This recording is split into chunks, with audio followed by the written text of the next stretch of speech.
இந்திய கூட்டணிங்கிறது 4ஆம் தேதிக்கு அப்புறம் காணாம போயிடும். ஸோ திமுக தனியா ஒரு கட்சி, எதிர்கட்சி என்டிஏ அகெயின்ஸ்டா பார்லிமெண்ட்ல செயல்படும் என்பதெல்லாம் வாஸ்தவம் தான். ஸ்டாலின் குரல் கொடுக்காட்டி கூட சு வெங்கடேசனையும் திருமாவளவனையும் குரல் கொடுக்க வைக்கலாமே. காங்கிரஸ் பர்ஃபார்மன்ஸ் தமிழ்நாட்டில இருந்து பார்லிமெண்ட்ல பெட்டரா இருந்ததுன்னா ஸ்டாலினுக்கு கை கொடுக்கும். இந்த வாட்டி 10 பேருமே ஸ்டாலினுக்கு எந்த தமிழ்நாட்டு நலன் குறித்து யாரும் பேசுறதாக தெரியல. ஸ்டாலின் ரொம்ப அப்செட் ஆயிட்டார். இப்பவே சொல்றாங்க அதிமுக ஒன்னா இருந்து பாஜகவோட போட்டு கூட்டணி போட்டுருந்தாங்கன்னா 20க்கு 20 டிவைட் ஆயிருக்கும். 40 சீட் இந்த கூட்டணி 20, அந்த கூட்டணி 20 வந்திருக்கும். அப்ப திமுக ஈஸியா நீங்க வின் பண்ணிருக்கலாம். அடுத்த சட்டசபை தேர்தலில் கண்டிப்பா ஆம் ஆத்மி தோக்குது, சந்தேகமே கிடையாது. யார் வாங்குறது வேற விஷயம், ஆம் ஆத்மி தோக்கும். இந்த வாட்டி ஆம் ஆத்மி கிடைச்ச பெரிய தோல்வி கேஜ்ரிவாலே கைது செய்யப்பட்டது மக்களிடம் ஒரு பெரிய தாக்கத்தை ஏற்படுத்துது. டெல்லியில காங்கிரஸ் ஒண்ணுமே கிடையாது. ஒரு சீட் ஆம் ஆத்மிக்கும் 6 சீட் பிஜேபி வரதுக்கு டெல்லியில வாய்ப்பு. நாளைக்கு பிஜேபி வந்து டிகே சிவகுமார் மேல 2 பாலியல் வழக்கு போடும். இது எங்க போய் முடிய போகுது? நாட்டில் பாலியல் வாழ்க்கைகளை நீக்குங்க. ஆந்திரால சந்திரபாபு நாயுடு சீஃப் மினிஸ்டர் வந்துடுறாரு. ஏன்னா ஆந்திரால ஜெகன்மோகன் ரெட்டி மீது ஒரு வெறுப்பு வந்து அவங்க அம்மாவே எதிராக பிரச்சாரம் பண்ணாங்க. என்ன பண்ணீங்க 5 வருஷமா? ஒரு பிற்போக்குத்தனமான கொள்கை. வெஸ்ட் பெங்கால்ல மோடியோட பிரச்சாரம் பிரமாதமா ஈடுபட்டு இருக்கு. அடுத்த தேர்தலில் மம்தா பானர்ஜி கண்டிப்பா தோக்குறாங்க.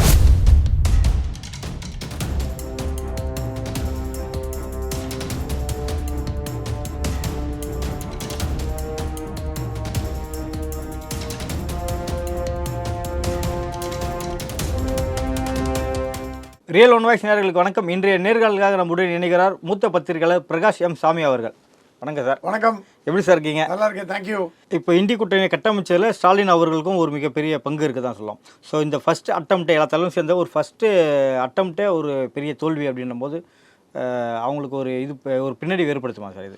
இந்திய கூட்டணி முதல்லேருந்தே பொருந்தாத கூட்டணி எல்லாரும் சொன்னாங்க. ஸ்டாலினுக்கு தெரியும், ஆனால் அது அவங்க மறுக்கலை. அவங்க மறுக்க முடிய வாய்ப்பு இல்லை. மறுக்காததுக்கு காரணம் அவங்களுக்கு ஏதாவது ஒரு எத்தத்தினா பித்தம் தெரியும், மோடி எதிர்க்கலான்ற மாதிரி பண்ணாங்க. ஆனால் இந்த கூட்டணி மொரார்ஜி தேசாய் 1977 போட்ட மாதிரி நீங்கள் ஸ்ட்ராங்காக எல்லா கட்சியும் கரைச்சி ஒரே கட்சி ஓட்டு சிதறாமல் மோடி அகெயின்ஸ்ட் வாக்குகள்லாம் சிதறாமல் போகணும் அப்படின்னு போட்டிங்கன்னா நியாயம். இப்போ எல்லா தொகுதியிலையும் எல்லா மாநிலங்கள்லேயும் மோடிக்கு எதிராக 3 வேட்பாளர் இருக்காங்க. காங்கிரஸ் ஒன்று, கூட்டணி கட்சியிலேருந்து இப்போ கேரளாவில் பார்த்தீங்கன்னா பாரதிய ஜனதாக்கு எதிராக கம்யூனிஸ்ட் இருக்குது, காங்கிரஸ் இருக்குது. அப்போ ஆன்டி மோடி ஓட்டு 2 ஸ்ப்ளிட் ஆகும், மோடி ஜெயிப்பார். கர்நாடகா அப்படி தான், ஆந்திரா, மற்ற ஊரில் இந்த Odisha BJP Congress Naveen Patnaik, west Bengal Congress Mamata BJP. So என்ன பிஜேபி ஒரு பக்கம், மம்தா காங்கிரஸ் ஒரு பக்கம், ஆன்டி பிஜேபி ஓட்டில் ஸ்ப்ளிட் ஆகும். இவங்க எல்லாம் ஒன்றா சேர்ந்து ஒரே அணியாக ஒரு தொகுதிக்கு ஒருத்தர் தான் காமன் வேட்பாளர். அப்படி தான் இந்தி கூட்டணி முதல்ல துவக்கப்பட்டது. காமன் வேட்பாளர் போடணும்னு துவக்கப்பட்டது. அதை முதல்ல உடைச்சது மம்தா. நான் கேட்க மாட்டேன் உங்கள் பேச்சை, எனக்கு உங்கள் இந்தி கூட்டணி வேண்டாம், வந்தாங்க போயிட்டாங்க. கெஜ்ரிவாலும் வெறுத்து போயிட்டார். அப்புறம் மீதி இருக்கிறது யார்? நம்ம நம்ம மகாராஷ்டிரா முதலமைச்சர் சரத்பவார். அவருக்கு மகாராஷ்டிராலேயும் செல்வாக்கு இல்லை. இப்போ இந்தி கூட்டணியிலேயே பலம் பொருந்தி ஒரு கட்சினா காங்கிரஸ் மற்றபடியே டிஎம்கே தான். அது மம்தா வெளியில் போனதுனால மம்தா பலம் பொருந்தி கூட்டணி. மம்தாக்கு அப்புறம் திமுக தான். ஆனால் திமுகவால் அங்கே சொல்லி பண்ண வைக்க முடியல. ஸ்டாலினுக்கு மதி கொடுத்தா கூட காமன் கேண்டிடேட் போடணும்னு ஸ்டாலின் சொன்னால் அது கேட்க இடத்துல காங்கிரஸ் இல்லை. ஏன்னா காங்கிரஸுக்கே தலைமை இல்லை. சோனியா காந்தியா, ராகுல் காந்தியா, பிரியங்கா காந்தியா, யார் என்ன எங்கே போட்டி போட போகிறாங்க? ராகுல் காந்தி பிரதமராக வரேன்னு ஒரு வாரத்தை வாயை திறந்து இது வரைக்கும் எந்த தேர்தல் பஞ்சாயத்து சொல்ல. நான் தான் அடுத்த பிரதமர் எனக்கு ஓட்டு போடணும்னு சொன்னாரா? சொல்ல. அப்படி ஜனங்க யாருக்கு ஓட்டு போடுவாங்க? யாருன்னு பிரதமர் தலைமையில் ஓட்டு போட முடியும்? ஸோ இந்த குழப்பங்கள்லாம் ஸ்டாலின் தெரியாமல் இல்லை. பட் ஸ்டாலினுக்கு வேறு வழி இல்லை. எதிர்கட்சி கூட்டணியில் தான் போனோம். பிடிக்கிறதோ பிடிக்கலையோ வேறு வழி இல்லை. அவரால் பாஜக கூட போக முடியாது. கலைஞர் வேறு விஷயமா போனார். அதுக்கப்புறம் திருப்பி மன்மோகன் சிங் கவர்மெண்ட்லேயே 5 வருஷம் 10 வருஷம் இருந்தார். ஸோ கலைஞரோட சாதுரியமே வேறு, அவர் லெவலே வேறு.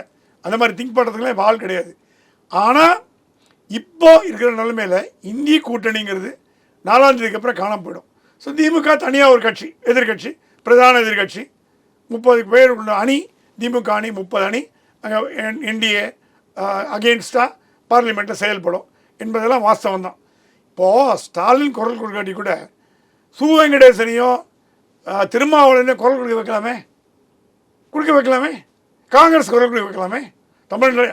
ஆனால் தமிழ்நாட்டிலேருந்து போன 10 காங்கிரஸ்காரங்க பார்லிமெண்ட்டில் பேசுனாங்கன்னே தெரியல. மாணிக்கம் தாக்கூரை தவிர யாருமே பேசுறதாவே தெரியல. அந்த மாதிரி பேசாமல் நடந்து யாராவது ஸ்டாலின் சொன்னாராம், காங்கிரஸில் போய் யாராவது பேசுங்கப்பா வாயை திறந்து பார்லிமெண்ட்டில் பேசவே மாட்டேன்றீங்களேன்னு திட்டினாராம். சரி, வேறு வழியெல்லாம் இந்த 10 பேர் கொடுத்துட்டாரு. காங்கிரஸ் பர்ஃபார்மன்ஸ் தமிழ்நாட்டிலேருந்து பார்லிமெண்ட்டில் பெட்டராக இருந்ததுன்னா அது ஸ்டாலினுக்கு கை கொடுக்கும். இந்த வாட்டி 10 பேருமே ஸ்டாலினுக்கு எந்த தமிழ்நாட்டு நலன் குறித்து யாரும் பேசுறதாவே தெரியல. ஸ்டாலின் ரொம்ப அப்செட் ஆகிட்டார் காங்கிரஸ் எம்பியை. ஏன்னா எங்களுக்கு ஆதரவாக தான் 10 பேரை போட்டோம், அங்கே போய் பேசாமல் இருந்து என்ன அர்த்தம் கேட்டாராம். இவங்க சூவம் கிடையாது பேச கூட நீங்கள் பேசலையே அப்படின்னு அந்த ஆதங்கம். ஆகவே அவங்கள பேச விட்டு இவங்க அடக்கி வாசிக்கலாம். இல்லை இவங்க பேசுனா கூட கொஞ்சம் ஒரு மாதிரி மைல்டாக அட்டாக் பண்ணிட்டு போயிடலாம். அதிமுகவுடைய எதிர்காலம் எப்படி இருக்க போகுது சார்? கேள்விக்குறி, ரொம்ப கேள்விக்குறி. ஏன்னா அதிமுக உடைந்த பிறகு அவங்க சந்திக்கும் முதல் தேர்தல் இதுதான். நீங்கள் கட்சி பலப்படுத்தினீங்க, எல்லா மந்திரிகளும் எங்க கூட, எல்லா எம்எல்ஏ எங்க கூட, எல்லா எம்பி எங்க கூட, எல்லாரும் எங்க கூட, நீங்கள் மக்கள் உங்க கூட இருக்காங்களான்னு சொல்ல முடியல. இல்லை ரெட்டலை எங்கே இருக்கோ மக்கள் அங்கே இருப்பாங்க. அப்படிதான் நம்ம நினச்சிட்டு இருந்தோம். ஓபிஎஸ் தனியாக போனார், டிடிவி தனியாக போனார். போன தேர்தலில் அதிமுக தோற்று போனதுக்கு காரணமே டிடிவி தான். ஏன்னா பல இடங்கள் 20,000-30,000 ஓட்டு வாங்கிட்டாங்க. அந்த ஓட்டெல்லாம் நீங்கள் சேர்த்து பார்த்தீங்கன்னா திமுக அதிகமாக இருக்கும். டிடிவி நினைக்கிறனால ஜெயிக்க முடியாது, பட் உங்களை தோக்கடிக்க முடியும்.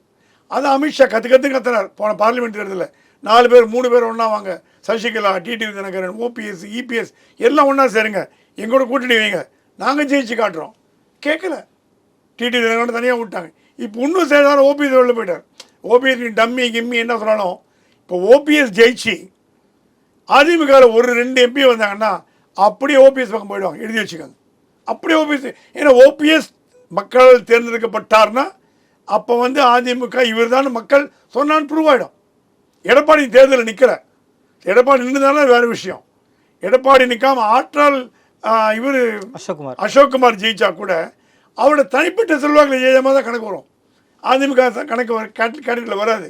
அதிமுகவுக்கு சேதாரம் இருக்க வாய்ப்பு உண்டு. ரெண்டும் ஓபிஎஸ் இடத்துக்கு இபிஎஸ், இபிஎஸ் இடத்துக்கு ஓபிஎஸ் வர வாய்ப்பு உண்டு. ஆனால் அதிமுகவை கட்டமைக்கணுன்னா ஈகோவை விட்டுட்டு டிடிவி தினகரன், சசிகலா, ஓபிஎஸ் எல்லாரையும் ஒன்றா சேர்த்து இப்போ ஜெயலலிதா இருந்தாங்கன்னா அது வேறு விஷயம். அந்த விஷயமே வேறு. ஜெயலலிதா இல்லை, இப்போ எம்ஜிஆர் இல்லை. நீங்கள் ரியாலிட்டியை உணரணும். போத் இபிஎஸ் அண்ட் ஓபிஎஸ் இப்போ இருக்கிற ரியாலிட்டியை உணரணும். உங்கள் எதிரி டிஎம்கே தான். நீங்கள் 4 பேர் 4 இடத்துல 4 பக்கம் உட்காந்துன்னு நவகிரக மாதிரி உட்காந்தீங்கன்னா டிஎம்கே சாதகம். இப்போவே சொல்கிறாங்க அதிமுக ஒன்றா இருந்து பாஜகவோட போட்டு கூட்டணி போட்டிருந்தாங்கன்னா 20க்கு 20 டிவைட் ஆகிருக்கும். 40 சீட் இந்த கூட்டணி 20, அந்த கூட்டணி 20 வந்திருக்கும். அப்போ திமுக ஈஸியாக நீங்கள் வின் பண்ணிருக்கலாம். நீங்கள் ஒரு 10-15 சீட் வந்திருப்பீங்க, பாரதிய ஜனதா 5 சீட் வந்திருக்கும். அதுதான் முதல்ல கத்திருந்தாங்க மோடி அமித்ஷாவும். ஒரு எதிரான கூட்டணி அமைங்க, அதிமுக எல்லாம் ஒன்றா சேருங்க, பாரதிய ஜனதா கூட கட்சி வைங்க. இவங்க என்னமோ மைனாரிட்டி ஓட்டு போய்டும், மைனாரிட்டி ஓட்டு போய்டும்னு சொல்லி பாரதிய ஜனதா விலைக்கு வச்சிங்க. இப்போ மைனாரிட்டியும் போடல, மெஜாரிட்டியும் போடல, ரெட்டையிலையும் போடல, அதிமுக யாரையும் உங்களுக்கு ஓட்டு போடல, வெறுத்து போயிட்டான். என்னப்பா கட்சி எப்படி பண்ணுறீங்க? அதிமுக தொடரில் ஓட்டு போட்டிருந்தாங்கன்னா 10 சீட் வந்துருக்கணுமே. ஏன் 10 சீட்? என்ன காரணம் சார்? வெறுத்து போயிட்டாங்க ஜனங்க. நீங்கள் போடுற சண்டை, நீங்கள் அவங்க பண்ணுற கூத்து அதிமுக தொண்டர்களுக்கே பிடிக்கல. அது இல்லாமல் ஆட்சி இருந்த 10 வருஷம் தொண்டர்களை மதிக்கலை. நீங்கள் எந்த விதமான ஹெல்ப்பும் பண்ணல. நீங்கள் எல்லாம் சம்பாரிச்சிங்கலாம் சேர்த்து வச்சுங்க, தொண்டர்கள் என்ன பண்ணீங்க? ஒன்றும் பண்ணல. அந்த வெறுப்பில் இருந்து வாட்டி வேலை செய்ய மாட்டேன்ட்டான். பாதி அதிமுக தொண்டர்கள் வேலை செய்யாமல் போனதுக்காக அவங்கள மதிக்காது, காசு கொடுக்காது. நீங்கள் எல்லாம் சேர்த்து சௌக்கியமாக இருந்துட்டீங்க. அவன் என்ன பண்ணான்? அவன் பார்த்துட்டே இருக்கான். நீங்கள் சைக்கிளில் போகிற, ஸ்கூட்டரில் போனீங்க, பிஎம்டபிள்யூ, பென்ஸில் ரோல்ஸ் ராய்ஸ் போகிறதெல்லாம் பார்த்துட்டு இருக்கான். அவன் இப்படி வேலை செய்வான்? அவன் வேலை செய்ய மாட்டான். திமுகவில் தான் நடந்தது. ஆகவே தொண்டர்களும் போடல, மக்களும் போடல, எல்லாம் கை விட்டாங்க. இப்போ நிராகதி ஆடிச்சப்போ அதிமுக. இப்போ டெல்லியோட கருத்து கணிப்பு என்ன வந்திருக்குன்னா, பிஜேபி ஒரு சில ஊடகங்கள் 7 சீட்டும் ஸ்வைப் பண்ணுன்ற மாதிரி கொடுத்துருக்காங்க. ஒரு சில 5 ஸ்வைப் பண்ணணும்னு சொல்லியிருக்காங்க. காங்கிரஸ் 2 ஸ்வைப் பண்ணுன்ற மாதிரி புதுடெல்லியில் சொல்லியிருக்காங்க. ஸோ இது ஆம் ஆத்மி தான் அங்கே இருக்காங்க. அப்போ ஆம் ஆத்மி அங்கே ஒன்றும் இல்லாமல் போகிறதுக்கு என்ன காரணம் சார்? அங்கே Aam Aadmi it has lost relevance. அது துவக்கப்பட்ட நோக்கம் போச்சு. அது துவக்கப்பட்ட நோக்கம் ஊழலை எதிர்ப்போம். அவரை தொடப்பத்தை சிம்பலாக வச்சது காரணமே பெருக்கிறேன்னாரு. அண்ணா ஹசாரே கூட இருந்தார், உண்ணாவிரத போராட்டத்தில் இருந்தார். காங்கிரஸ் எதிர்க்கு துவக்கப்பட்ட கட்சி தான் ஆம் ஆத்மி. அது பாதி பேருக்கு மறந்து போச்சு. மக்கள் ஏன் ஆம் ஆத்மியை ஓட்டு போட்டாங்கன்னா காங்கிரஸில் ஷீலா தீக்ஷித் என்ற ஒரு தலைவர் முதலமைச்சர் இருந்தாங்க. அவங்கள தோற்கடிக்க முடியாத முதலமைச்சர்னு பேர் வாங்கினாங்க. டெல்லினா ஷீலா தீக்ஷித் தான். அந்த முதலமைச்சரே தூக்கி போட்டு நீங்கள் ஜெயிச்சிங்க. சரி, என்ன எதுக்கு ஜெயிச்சிங்க? உங்களுக்கு வந்து ஊழலை எதிர்த்து காங்கிரஸ் ஊழலை எடுத்து நிற்கணும்னு அண்ணாதுரை கூட சேர்ந்து அவர் ஆசையாக ஜெயிச்சிங்க. ஜெயிச்சிங்களே, ஒழுங்காக ஆட்சி பண்ணிங்களா? சரி, ஏதோ ஓரளவு கட்சியை வளர்த்தீங்க. டெல்லியில் சட்டசபை தேர்தல், பாராளுமன்ற தேர்தல் வந்தீங்க, எஜுகேஷனாக இதுன்னு பண்ணீங்க. பஞ்சாப்லேயும் ஜெயிச்சிங்க. ஏன்னா பஞ்சாபில் வந்து அகாலிதள், சிரோமணி அகாலிதள் பலம்லாம் போச்சு. இந்த பக்கம் பிஜேபியும் வளரல, பஞ்சாபில் பெரிய அளவுக்கு வளரல. காங்கிரஸ் தேஞ்சு போச்சு. எதுவுமே வீக்காக இருந்ததுனால ஆம் ஆத்மி உள்ளே போந்து சைடில் கோலட்சி ஜெயிச்சிச்சு. ஆம் ஆத்மி ஜெயிக்காரம்ப எதிர்கட்சியோட வீக்னஸ் தான். Shiromani Akali Dal weak, BJP weak, Congress weak ஒன்றுமே இல்லைங்க. ஒரு காலத்தில் காங்கிரஸ் ஆண்ட மாநிலம் பஞ்சாப், மன்மோகன் சிங்கோட ஊர் அது. மன்மோகன் சொந்த மாநிலம். அங்கே வீக். நீங்கள் ரொம்ப கிளவராக பஞ்சாபையும் டெல்லியும் பிடிச்சிங்க. ஆம் ஆத்மி பிடிச்சிங்களே, என்ன பண்ணீங்க? மனிஷ் சிசோடியாலேருந்து கெஜ்ரிவாலுக்கு ஊழல் புகாரில் மாட்டினீங்க. மதுபான கொள்ளை ஜனங்க தெரிஞ்சு போச்சு. சரி, இவர் ஊழல் பண்ணுறாரு, இவரால் இனிமேல் ஆட்சி கொடுக்க முடியாது. அடுத்த சட்டசபை தேர்தலில் கண்டிப்பாக ஆம் ஆத்மி தோக்குது, சந்தேகமே கிடையாது. யார் வாங்குறது வேறு விஷயம், ஆம் ஆத்மி தோக்கும். இந்த வாட்டி ஆம் ஆத்மி கிடைச்ச பெரிய தோல்வி, கெஜ்ரிவாலே கைது செய்யப்பட்டது மக்களிடம் ஒரு பெரிய தாக்கத்தை ஏற்படுத்துது. ஸோ 7ங்கிறது 7மே பிஜேபிக்கு வருமா தெரில. என் கணக்கு பிரகாரம் 6 பிஜேபிக்கு வரலாம், 1 ஆம் ஆத்மிக்கு போகலாம். காங்கிரஸ் வைப் அவுட், அது ஒன்றும் சந்தேகம் கிடையாது. டெல்லியில் காங்கிரஸ் ஒன்றுமே கிடையாது. இருந்த 1-2 தலைவர் இந்த பக்கம் வந்துட்டாங்க. லவ்லி சிங்லாம் வந்துட்டார் பிஜேபி பக்கம். பெரிய தலைவர்கள் யாரும் இல்லை. ஒரு சீட்டு ஆம் ஆத்மிக்கும் 6 சீட்டு பிஜேபி வரதுக்கு டெல்லியில் வாய்ப்பு உண்டு. எக்ஸிட் போலிங் கருத்து கணிப்பு வந்து மோடியின் கற்பனை அதுதான் வெளியே வந்திருக்க கண்டி, இது உண்மையான கருத்து கணிப்பு இல்லை அப்படின்ற மாதிரி ராகுல் காந்தி அவர்கள் விமர்சனம் பண்ணியிருக்காரு. என்டிடிவி வந்து மோடிக்கு அகெயின்ஸ்ட் டிவி, நல்லா ஞாபகம் வச்சுங்க. ரிப்பப்ளிக் வேணால் மோடிக்கு ஆதரவுன்னு சொல்லலாம். இந்தியா டுடே வந்து மோடிக்கு ஆதரவுன்னு யாரும் ஒத்துக்க மாட்டாங்க. ஒன்று அது தன்னிச்சையாக செயல்படும், இல்லை ஆன்டி மோடியாக செயல்படும். இந்தியா டுடேவோட கொள்கை. ரிப்பப்ளிக்கை விட்டுருங்க, அது வேணும் ப்ரோ பிஜேபின்னு சொல்லலாம். என்டிடிவி அப்புறம் மற்ற பெரிய ஊடகங்கள் எல்லாமே வந்து மோடிக்கு எதிரான ஒரு மனநிலையில் தான் இருக்குது. அவங்க வாயாலேயே பிஜேபி மெஜாரிட்டி வரும்னா அப்போ எப்படி மோடியோட ஆதரவாளர் இருக்க முடியும்? ரிப்பப்ளிக்கை விட்டுருங்க, ரிப்பப்ளிக் அவர் எப்பவுமே மோடி ஆதரவாளர், அது கணக்கில் எடுத்துக்க முடியாது. பட் ரிப்பப்ளிக்கு 350 வரும், மீதியெல்லாம் 100ன்னு சொல்லியிருந்தீங்கன்னா நான் ஒத்துப்பேன். ஆமாங்க, ரிப்பப்ளிக் போய் சொல்கிறாங்க, 350 மீதியெல்லாம் இவன் 100. நீங்களும் 350 சொல்கிறீங்க, 320 330 எல்லாமே யூனிஃபார்மாக சொல்லும் பொழுது இப்போ எல்லா மீடியாவுமே காங்கிரஸுக்கு எதிரானதா? இல்லை, நீங்கள் போட்ட ஆளுங்க தான் உட்காந்துருக்காங்க, நீங்கள் வச்ச எடிட்டர் தான் உட்காந்துருக்காங்க. பத்திரிகைலாம் ஒன்றும் ஃபுல் மோடிக்கு சப்போர்ட் இல்லை. 70% காங்கிரஸ் சப்போர்ட் தான் இருக்குது, 30% தான் இந்த பக்கம் இருக்குது. 10% ஒரு நடுநிலையில் பேரில் இருக்குது. ஆகவே ராகுல் காந்தி சொல்கிறது வந்து ஒரு ஒரு வெறுப்போட எதிர்பார்ப்பு. என்னடா இப்படி ஆகிப்போச்சா நமக்கு? சரி, யாரை திட்டலாம்? ஒன்று இவிஎம் மிஷினை திட்ட முடியும், மக்களை திட்ட முடியும், திட்டினா அடுத்த ஓட்டு கிடைக்காது. அதிகாரிகளை திட்ட முடியும், இவிஎம் மிஷின் திட்ட முடியும், கருத்து கணிப்பு திட்ட முடியும். ஆனால் கருத்து கணிப்பினால மக்கள் ஏன்னா அவங்க ஓட்டு போட்டு முடிச்சாச்சு. இந்த கருத்து கணிப்பினால் வாக்காளர்களுக்கு எந்த பாதிப்பும் கிடையாது. அது தேர்தல் கமிஷன் கிளியராக சொல்லிச்சு. தேர்தல் முடிஞ்சு 2 நாள் கழிச்சு தான் சொல்லணும், முன்னாடி சொன்ன கொள்ளுவேன்ச்சு. அதனால் இப்போ நீங்கள் என்ன கருத்து கணிப்பு வச்சா கூட அது முடிஞ்சு போன கேஸ். இனிமேல் வாக்காளர் மைண்டை மாற்ற போகிறது இல்லை. ஆகவே ராகுல் காந்தி சொல்கிறது வந்து பெரிய அளவுக்கு எடுபடும்னு எனக்கு தோணல. இப்போ சவுத் இந்தியாவில் பொறுத்த வரைக்கும் பார்த்திங்கன்னா பிஜேபி வந்து பல கணிசமான தொகுதிகளை கைப்பற்ற மாதிரி தான் இப்போ எக்ஸிட் போலிங் சொல்லிச்சு. இது எப்படி பார்க்குறீங்க சார்? கர்நாடகாவில் பார்த்தீங்கன்னா ரூலிங் பார்ட்டி காங்கிரஸ் ஆட்சி, அங்கே மெஜாரிட்டி பிஜேபி ஸ்வீப் பண்ணுறாங்க. ஏன்னா கர்நாடகா மக்கள் முடிவு பண்ணிட்டாங்க, சரி ஸ்டேட்டு காங்கிரஸுக்கு போட்டோம்ப்பா, சரி கொடு பரவாயில்ல விட்டு, சென்ட்ரல் பிஜேபிக்கு தான் போடுவேன். தமிழ்நாட்டில் எப்பவுமே அதிமுக காங்கிரஸ் கூட்டணி வச்சதுன்னா அதிமுக ஸ்டேட்டில் ஓட்டு போடுவாங்க, காங்கிரஸை வந்து சென்ட்ரலுக்கு போடுவாங்க தமிழ்நாட்டு மக்களே 20 வருஷத்துக்கு முன்னாடி. அந்த மாதிரி கர்நாடகாவில் சரி உனக்கு ஸ்டேட்டுக்கு போட்டால உட்கார் பா, பார்லிமெண்ட்டுக்கு நான் மோடிக்கு தான் போடுவேன் அப்படின்னு மாற்றி போட்டாங்க. அது இல்லாமல் சித்தராமையா மேலேயும் சிவகுமார் மேலேயும் ஆன்டி இன்கம்பன்சி வேவ், எதுவும் அவங்க கொடுத்த தேர்தல் வாக்குறுதிகள் எதுவுமே ஒழுங்காக நிறைவேற்றலை. ஏதோ 10 பஸ் ஃப்ரீயாக லேடிஸ் விட்டாங்க, அது பண்ணாங்க இது பண்ணாங்க, ஒன்றுமே பணம் கொடுத்ததெல்லாம் ஒன்றும் சரியாக வரல. தமிழ்நாட்டிலேயாவது ஓரளவுக்கு ஸ்டாலின் எதிர்ப்பு இருந்தால் கூட ஒரு 60% தேர்தல் வாக்குறுதி பண்ணி கொடுத்துட்டார். பெண்களுக்கு 1000 ரூபா கொடுத்தார், பஸ்ஸு கொடுத்தார், அது கொடுத்தார். சிலவங்க ஏஞ்சிட்டார், வேலை மின் கட்டண உயர்வு, சொத்து வரி, அதெல்லாம் இருக்குது இல்லைங்க. கர்நாடகாவில் இதோட 100 மடங்கு மோசம், தண்ணியே கிடையாது. அந்த மாதிரி ஒரு சுச்சுவேஷனில் ஒரு பேட் அட்மினிஸ்ட்ரேஷன், ஒரு தவறான ஒரு நிர்வாகம், சித்தராமையாவும் சிவகுமாரும் எப்போ தலையை சிண்டை பிடிச்சிப்பாங்கன்ற லெவலில் இருக்கும்போது எப்படி உங்களுக்கு ஓட்டு வரும்? காங்கிரஸ் அங்கே வேலை செய்யலை. காங்கிரஸ்காரங்களே பார்த்தாங்க இது வேலைக்கு ஆகாது, மொத்தம் எல்லாம் சைலண்ட் ஆகிட்டான். காங்கிரஸ் சைலண்ட். பாஜக ஒர்க் பண்ணல, காங்கிரஸ் சரியாக வேலை பண்ணல. பாஜக நல்ல சிறந்த வேலை செஞ்சது. கர்நாடகாவில் தேவகவுடா கூட சேர்ந்த பலம்.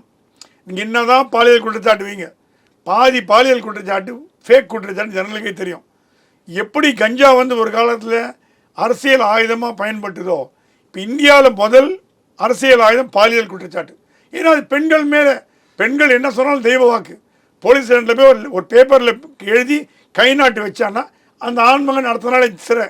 கேள்வியெல்லாம் கிடையாது, என்கொயரிக்கு ஒன்றுமே கிடையாது, உடனே ஜெயில், நோ பெயில். ஏன்னா அந்த அளவுக்கு கடுமையான சட்டங்கள் தான் பாலியல் வன்கொடை வர்க்கம். அது பாலியல் மிஸ்யூஸ் பண்ணுறாங்க, பெண்களே மிஸ்யூஸ் பண்ணுறாங்க, அது வேறு விஷயம். அரசியல் கட்சி மிஸ்யூஸ் பண்ணுது. ஒரு ஆட்சியை கவுக்கணுன்னா ராம் மாதவன் ஒருத்தர் இருந்தார் பிஜேபியில், பெரிய போஸ்டில் இருந்தார், ஜெனரல் செக்ரட்டரி, ஆர்எஸ்எஸோட தலைவர், ஆர்எஸ்எஸோட பெரிய செயலாளர், பாரதிய ஜனதா கட்சியோட அகில இந்திய பொதுச் செயலாளர். அவர் பாலியல் குற்றச்சாட்டுலாம் அவர் வந்து வீட்டுக்கு அமிச்சாங்க. ஒரு சண்முகநாதன் ஒரு கவர்னர் இருந்தார் பிஜேபியில், அவர் பாலியல் குற்றச்சாட்டு தான் வீட்டுக்கு அமிச்சாங்க. ஸோ பாலியல் குற்றச்சாட்டுகள் நிரூபிக்கப்படும் வரை அவர் தண்டனையை அனுபவிக்கணும். ஆனால் பாதி கேஸ் நிரூபிக்கப்பட முடியாது. ஏன்னா ஆனால் கஞ்சா வழக்கு எப்படியோ அந்த மாதிரி இப்போ பாலியல் குற்றச்சாட்டுங்கிறது ஒரு அரசியல்வாதி மீது ரொம்ப சுலபமாக போட்டுடலாம். மீதெல்லாம் எஸ்டி வன்கொடுமை வழக்கு பண்ணுவாங்க.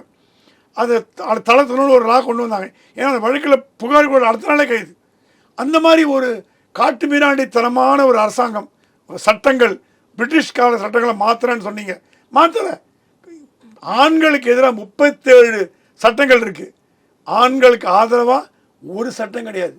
நேஷனல் கமிஷன் ஆஃப் விமன் இருக்குது, நேஷனல் கமிஷன் ஆஃப் மென் இருக்கா? இல்லை. நீங்களே பாகுபாடு பண்ணுறீங்க. ஆண்கள் தாழ்வானவர்கள், பெண்கள் உயர்ந்தவர்கள்னு பாகுபாடு அரசாங்கமே பண்ணுறது. ஆண்களுக்கு ஈக்குவல் கிடையாது. ஏன்னா ஆண்களுக்கு எந்த ஒரு வாய்ஸும் கிடையாது. அப்படிப்பட்ட கர்நாடகாவில் அந்த மாதிரி ஒரு சுச்சுவேஷனை கொண்டு வந்து மாட்டி விட்டீங்க. இப்போ நாளைக்கு அவர் வெளியில் வந்தால் கூட என்ன சொல்லுவாங்க? பாலியல் குற்றவாளி தான் வரும். ஸோ அரசியல் லாபத்துக்காக நாளைக்கு பிஜேபி ஒன்றும் பண்ணாது. நாளைக்கு பிஜேபி வந்ததுன்னா டிகே சிவகுமார் மேலே 2 பாலியல் வழக்கு போடும். இது எங்கே போய் முடிய போகுது? நாட்டில் பாலியல் வழக்குகளை நீக்குங்க. அது ஒன்று தான் வழி, வேறு வழியே இல்லை. இல்லைன்னா எல்லா பாலியல் குற்றச்சாட்டில் மாட்டு ஜனங்களுக்கு மதிப்பே. உண்மையான பாலியல் குற்றவாளி தப்பி ஓடி போயிடுவான். நீங்கள் எதுக்கு சட்டம் கொண்டு வந்தீங்க? உண்மையான பாலியல் குற்றவாளி தண்டிக்கணும்னு. அவன் தப்பிச்சு போயிடுவான். அரசியல்வாதியெல்லாம் மாட்டிப்பாங்க, அவன் போயிடுவான். நீங்கள் கொண்டு வந்ததுக்கான நோக்கமே வேஸ்ட்டாக போயிடும். ஸோ எல்லா சட்டங்களும் தூக்கி போடுங்க. இருக்கிற ஐபிசி ஒன்றே போதும். தனி சட்டங்கள்லாம் எதுவும் நாட்டு தேவையில்லை. மக்களுக்கு ஒரு சட்டமாக இருக்கணும். இப்போ சொல்கிறீங்களே யூனிஃபார்ம் சிவில் கோடு, ஏன் மென்னுக்கு பொருந்தாதா? அது மென்னுக்கு யூனிஃபார்ம் சிவில் கோடு கிடையாதா? பெண்களுக்கு 27 சட்டங்கள் ஆதரவாக, ஆணுக்கு ஒரு சட்டம் கூட இல்லைன்னா அப்போ என்ன யூனிஃபார்ம் சிவில் கோடு? முதல்ல இங்கே கொண்டாங்க சட்டத்தை, அப்புறம் யூனிஃபார்ம் சிவில் கோடு வரலான்னு சொன்னால் கேட்குறாங்க. ஆந்திராவில் சந்திரபாபு நாயுடு சீஃப் மினிஸ்டராக வந்துடுறார். ஏன்னா ஆந்திராவில் ஜெகன்மோகன் ரெட்டி மீது ஒரு வெறுப்பு வந்துடுது. அவங்க அம்மாவே எதிராக பிரச்சாரம் பண்ணாங்க, சகோதரி எதிராக பிரச்சாரம் பண்ணாங்க. சகோதரி காங்கிரஸ் தலைவி ஆகிட்டாங்க. சரி, அப்பா ஒய்எஸ்ஆர் 6 அடி இருப்பார், நான் பார்த்துருக்கேன். ஒரு தெய்வம் மாதிரியாக நினச்சாங்க கடவுள். ஆந்திரா பீப்புள் என்டிஆருக்கு பிறகு தெய்வமாக நினச்சது ஒய்எஸ்ஆர் தான். அப்படி ஒரு மக்கள் மீது பாசம். பாத யாத்திரை போய் நல்ல ஆட்சியை கொடுத்தார். ஹெலிகாப்டர் விபத்தில் இறந்து போயிட்டார். அது மரணம்ன்றாங்க தெரியல. அடுத்து பையன் பாத யாத்திரை போனால் அப்பா இடத்த பிடிச்சான். என்ன பண்ணீங்க 5 வருஷமா?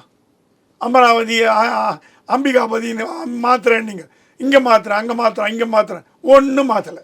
எந்த தலைநகரையே மாற்றாதவங்க ஆந்திராவோட தலைவிதி எப்படி மாற்ற முடியும்? மாற்றலை. அங்கே ஹைதராபாத், ஜம்முன்னு தெலுங்கானாக்கு போயிடுச்சு. எந்த விதமான இண்டஸ்ட்ரியும் டெவலப் ஆகலை. ஒரு பிற்போக்குத்தனமான கொள்கைகள், எந்த ஒரு நல்ல ஸ்கீமும் கொண்டு வரல. இருக்கிற இண்டஸ்ட்ரியில் ஹைதராபாத் ஓடி போச்சு. ஏன்னா ஹைதராபாத் ஐடி ஹப்பு. நீங்கள் ஆந்திரா பிரிக்கப்பட்ட உடனே பாதிக்கப்பட்டது ஆந்திரா மாநிலம் தான், பெனிஃபிட் அடைஞ்சது தெலுங்கானா மாநிலம். இந்தியாவோட ஐடி ஹப் ஹைதராபாத் தானே உங்களுக்கு. ஸோ அதுக்கு ஈக்குவலண்ட்டாக பண்ணுறேன்னு தான் ஆட்சிக்கு வந்தீங்க. என்ன பண்ண முடிஞ்சது? விஜயவாடாவில் ஏதாவது ஒரு ஐடி ஹப் கொண்டாந்தீங்களா? இல்லை. இண்டஸ்ட்ரி டெவலப் பண்ணிங்களா? இல்லை. 5 வருஷம் ஆட்சி நடத்துனீங்க, ஷோலாம் காட்டினீங்க. எனக்கு புரிஞ்சு போச்சு. வீட்டுக்கு போப்பா, சந்திரபாபு வா, பாபுக்கார் வா, பாபு வரதுக்கு காரணம் மோடியோட ஆதரவு. அங்கே பிஜேபி. ஆனால் இந்த வாட்டி ஆந்திராவில் சந்திரபாபு நாயுடு பிஜேபி கூட்டணி வரும். எப்படி மகாராஷ்டிராவில் சிவசேனா பிஜேபி கூட்டணி இருக்க மாதிரி சந்திரபாபு நாயுடு தனியாக ஆட்சி அமைக்கிறதுக்கு மோடி விட மாட்டார். அது ஒரு கில்லு, ஒரு ஹோல்டு வச்சுப்பார் கையில், ஒரு ஒரு லெவல் பிடிச்சி வச்சுப்பார், காதை பிடிச்சி வச்சுப்பார் திருக்கிறதுக்கு. ஸோ கூட்டணி ஆட்சி அமையும். சந்திரபாபு முதலமைச்சர் அவர் சிஎம் வந்துட்டு போட்டோம், மெஜாரிட்டி அவர் தான் வருவார். பாஜக உள்ளே இருக்கும். கர்நாடகாவில் எப்படி காங்கிரஸ் ஆந்திராவில் பார்லிமெண்ட் எலெக்ஷனில் இந்த கருத்து கணிப்பு வெளியிட்டதில் பிஜேபி ஆந்திராவில் எத்தனை சீட்டுகளை கைப்பற்றதுக்கான வாய்ப்புகள் அங்கே இருக்குது சார்? அதிகமான சீட் டோட்டலாக பார்த்தீங்கன்னா 19-22 வரைக்கும் கொடுத்தாங்க. இண்டிவிஜுவலாக இங்கே அண்ணாமலை அவர்களும் சொல்ல போது என்னன்னா 10 சீட்டுகள் நாங்கள் அடிப்போம் அப்படின்ற மாதிரி சொன்னார். ஸோ பிஜேபி அங்கே எத்தனை? எனக்கு 10லேருந்து 15 வரை வாய்ப்பு உண்டு. பிஜேபி மட்டுமே இல்லை கூட்டணி? பிஜேபி மட்டும் கூட்டணி. அது ஏன்னா சந்திரபாபு நாயுடுக்கு அங்கே ஒரு பாப்புலாரிட்டி இருக்குது. என்னதான் இவர் சந்திரபாபு நாயுடு ஜெயிலில் போட்டதுனால பாப்புலாரிட்டி அதிகமாக இருக்கிறதால குறையலை. எப்பவுமே ஜெயிலில் போட்டவங்களுக்கு சிம்பத்தி வரும். கெஜ்ரிவாலுக்கு வரல, அது வேறு விஷயம். சந்திரபாபு நாயுடு ஜெயிலில் போட்டது பெரிய தப்பு. ராஜசேகர் இவர் நம்ம சீஃப் மினிஸ்டர். என்ன காரணம்னா சிம்பத்தி. ஐயோ என்ன மாதிரி பண்ணிட்டாரு, நான் 70 வயசு ஆள் அப்படின்னு அழுதவொடனே எனக்கு பின்னாடி அது பாபு இப்படி பண்ணிட்டாருன்னு ஆகிப்போச்சு. அது ஒரு காரணம். அங்கே காங்கிரஸ் எஃபெக்டிவாக இல்லை. தெலுங்கானாவில் பார்த்தீங்கன்னா உங்களுக்கு அங்கே அந்த இந்த பழைய முன்னாள் முதலமைச்சர் அவரோட ஸ்ட்ராங்னஸ் இருக்கிற அளவு கூட இங்கே இல்லை. சந்திரசேகர் அவருக்கு படம் கூட இல்லை. இங்கே வீக்காக இருக்குது. காங்கிரஸ் வீக்காக இருக்குது, ஜெகன்மோகன் ரெட்டி வீக்காக இருக்கிற போது ஆட்டோமேட்டிக்காக உங்களுக்கு தெலுங்கு தேசமும் பிஜேபி வரும். ஸோ ஸ்வீப் பண்ணக்கூடிய வாய்ப்பு இல்லை. இவர் ஜெகன்மோகன் ரெட்டிக்கு 2-3 சீட்டு வர வாய்ப்பு உண்டு, காங்கிரஸ் 2-3 சீட்டு வர வாய்ப்பு உண்டு.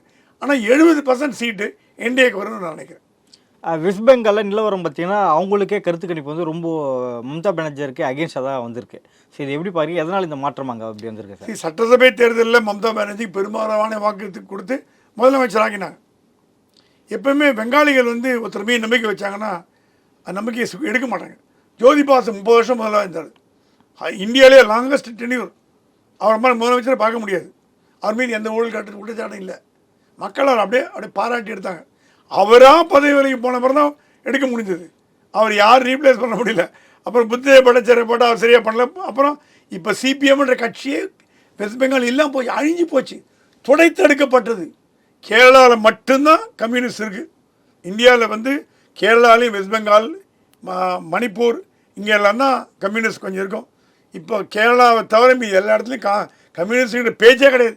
தமிழ்நாட்டில் கூட 2 வராங்க. வெஸ்ட் பெங்கால் அது கூட இருக்க மாட்டேன். காங்கிரஸ் சுத்தமாக காலி, கம்யூனிஸ்டும் காலி. வெஸ்ட் பெங்காலில் மோடியோட பிரச்சாரம் பிரமாதமாக ஈடுபட்டுருக்கு. ஜனங்க திங்க் பண்ண ஆரம்பிச்சிட்டாங்க. சென்ட்ரல் கவர்மெண்ட் நல்லா நடக்கும்போது நம்ம கவர்மெண்ட் தீதி கவர்மெண்ட் ஏன் ஒழுங்காக நடக்கலை, மாற்றி போடு. அடுத்த தேர்தலில் மம்தா பானர்ஜி கண்டிப்பாக தோக்குறாங்க. இந்த நிலை நடிச்சுன்னா அடுத்தது யார் வருவாங்க வேறு விஷயம். பிஜேபி வரதுக்கு வாய்ப்பு உண்டு சட்டசபை தேர்தலில். ஏன்னா காங்கிரஸ் வீக்காக இருக்குது, கம்யூனிஸ்ட் வீக்காக இருக்குது. ஆனால் இதே மம்தா பானர்ஜி கட்சி ஆரம்பித்தது காங்கிரஸுக்கு எதிராக தான் ஆரம்பித்தாங்க. எல்லா கட்சிகளும் இன்க்ளூடிங் சரத்பவார், காங்கிரஸ் எதிர்த்து தோக்கப்பட்ட கட்சிகள் காங்கிரஸிடம் போய் சரணடைஞ்சதை மக்கள் வேடிக்கையாக பார்க்குறாங்க. மக்கள் நீங்கள் அவ்வளோ சீக்கிரம் முட்டாள்னு எடுத்துகிட்டு பார்க்காதீங்க. அவங்களுக்கு தெரியும் நீ காங்கிரஸுக்கு எதிராக கட்சி ஆரம்பித்து இப்போ காங்கிரஸை போய் விழுந்தியா, போனேன் காங்கிரஸுக்கு என்ன வித்தியாசம், காங்கிரஸே போட்டு போகிறேன், உனக்கு எதுக்கு போடணும். மம்தா அதனால தான் டச் அண்ட் கோல் இருந்தாங்க. சேரும்போது சேருவாங்க, வேணாம் அவனுக்கு தெரியும் காங்கிரஸ் கூட்டில் போனால் சேதாரம் அந்த அம்மாவுக்கு தெரியும். எப்படி இருந்தாலும் ஆன்டி இன்கம்பன்சி இப்போ 40ல் 22 இவங்களுக்கு வரும், அவங்களுக்கு 20 வரும்.